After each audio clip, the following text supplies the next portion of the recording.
Next question है बेटा हमारा क्वेश्चन 9।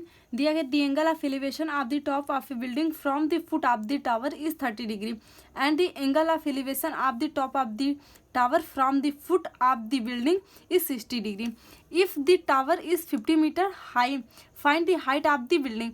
यहाँ पे बेटा बात कर रहा है कि कोई एक क्या कहते हैं बिल्डिंग है और एक टावर है, तो बिल्डिंग के फुट से जो टावर की हाइट मतलब टावर का एंगल है बना रहा है फुट से, वो क्या है 60 डिग्री का एंगल बना रहा है, और टावर की हाइट जो दी गई है हमें 50 मीटर दी गई। दोनों में ग्राउंड कॉमन होगा बेटा, तो हम इसका पहले फिगर बनाएंगे उसके बाद हम समझेंगे कि ये कैसे होगा। तो ये हमारा हो गया इसका ग्राउंड बेटा, ग्राउंड होगा। यहाँ पे हमारा ये क्या कहते हैं टावर है, जो क्या है टावर की जो हाइट है वो क्या दिया गया बेटा 50 metre. If the tower is 50 metre high, मतलब इसकी हाइट जो है 50 मीटर है बेटा टावर की। ये हमारा टावर है, और इसी के सामने क्या कहते हैं ये बेटा हमें क्या कहते हैं वो एक बिल्डिंग है, बिल्डिंग जो है इससे छोटी है, टावर से जो है बिल्डिंग वो छोटी है, और इसकी हाइट को हम बेटा इसकी हाइट हमें नहीं दी गई है, बिल्डिंग की हाइट हमें नहीं दी गई, इसको हम मान लेंगे एच। बिल्डिंग की हाइट को हम एच मान लेते हैं, यहाँ से यहाँ तक की हाइट इसकी एच हो जाएगी। तो यहाँ जब क्या कहते हैं फुट आप यहाँ पे जब एक ये बेटा क्या कहते हैं बात कर रहा है बिल्डिंग के फुट से, मतलब बिल्डिंग के फुट से टावर का जो टॉप है ये 60 डिग्री का एंगल बना रहा है, यहाँ से यहाँ पे बेटा ये 60 डिग्री का एंगल बना है। और क्या कहते हैं जो टावर का फुट है वो बिल्डिंग के टॉप से कितने डिग्री का एंगल बना रहा है, वो 30 डिग्री का एंगल बना रहा है, यहाँ से वो 30 डिग्री का एंगल बना रहा है। तो यहाँ पूछ क्या रहा है हमें, यहाँ पे इसकी हाइट दी गई है टावर की और बिल्डिंग की हाइट बेटा पूछ रहा है, तो इसको हम कैसे सॉल्व करेंगे। अब देखो बेटा इन दोनों ट्रायंगल के लिए जो हमारा बेस है वो कॉमन है, मतलब ये जो ग्राउंड है ग्राउंड दोनों के लिए कॉमन है। ये हमारा अगर हम इसके लिए क्या कहते हैं बात करें बेटा, तो ये परपेंडिकुलर हो जाएगा tan 60 के लिए, और ये इसका बेस हो जाएगा। और अगर क्या कहते हैं tan 30 की बात करें तो इसके लिए क्या हो जाएगा, ये परपेंडिकुलर हो जाएगा और ये बेस तो सेम ही होगा दोनों में बेस। तो यहाँ पे हम क्या कहते हैं पहले इन पॉइंट के नाम लिख लेंगे, उसके बाद हम इसको सॉल्व करेंगे बेटा। तो ये हमारा ए पॉइंट हो गया, बी पॉइंट, सी पॉइंट और ये डी पॉइंट। तो पहले यहाँ पे बेटा हमें क्या दिए गए परपेंडिकुलर अपन बेस की बात कर रहा है, बेस की बात कर रहा है, ये बी सी बेस की बात कर रहा है। तो हम क्या लिखेंगे पहले, हमने क्या माना है कि बिल्डिंग की हाइट यस मानी हमने, तो इसको पहले लिखेंगे solution let the height of building, height of the building be H metre, H metre हमने इसकी हाइट मानी है बेटा।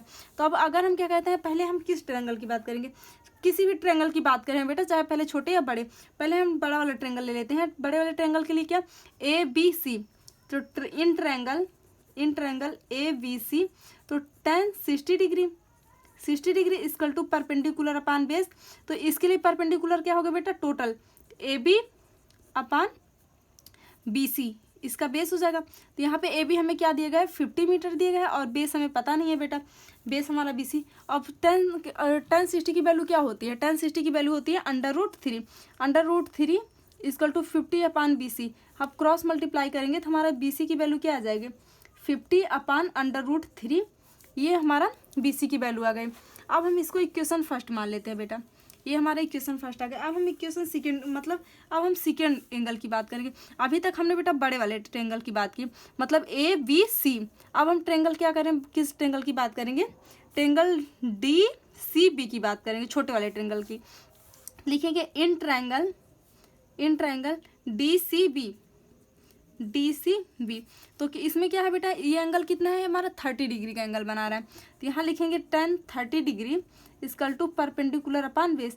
इसके लिए परपेंडिकुलर क्या होगा बेटा, डी से सी तक की हाइट जो होगी वो हमारी परपेंडिकुलर होगी। तो ये होगा हमारा डी सी, और बेस हमारा सेम होगा बी सी ही हमारा बेस होगा। तो यहाँ tan 30 डिग्री की जो वैल्यू होती है क्या होती है 1 upon √3 equal to D C upon B C. D C की वैल्यू हमने यहाँ क्या मानी बच्चा एच मानी है, तो यहाँ हम एच पुट कर देते हैं, एच हो गया। तो हमारा क्या मिल गया बी सी की वैल्यू क्या मिल गई, B C equal to H √3, H √3 हमें बी सी की वैल्यू मिल गई। इसको हम इक्वेशन फर्स्ट मान लेते हैं। अब हम जो बी सी की वैल्यू है इसको इक्वेशन फर्स्ट में पुट कर देंगे, इसको हम क्या कहते हैं बॉक्स में कर देते हैं ताकि दिखे हमें बेटा। अब हम बी सी के वैल्यू को क्या कहते हैं यहाँ पे पुट कर देंगे, putting the value in equation first, putting the value in equation first. तो इस वैल्यू को हम इक्वेशन फर्स्ट में पुट करेंगे तो BC की जगह इक्वेशन फर्स्ट हमारा क्या है, BC इक्वल टू 50/√3 है। तो यहाँ BC की वैल्यू हमें क्या मिली, H√3, मतलब √3H इक्वल टू 50/√3 मिला। अब यहाँ पे बेटा हम क्रॉस मल्टीप्लाई कर देंगे। जब क्रॉस मल्टीप्लाई करेंगे तो √3 क्या हो जाएगा, 3H इक्वल टू 50 हो जाएगा बेटा हमारा। तो यहाँ H की वैल्यू हमें क्या मिली, H इक्वल टू 50/3।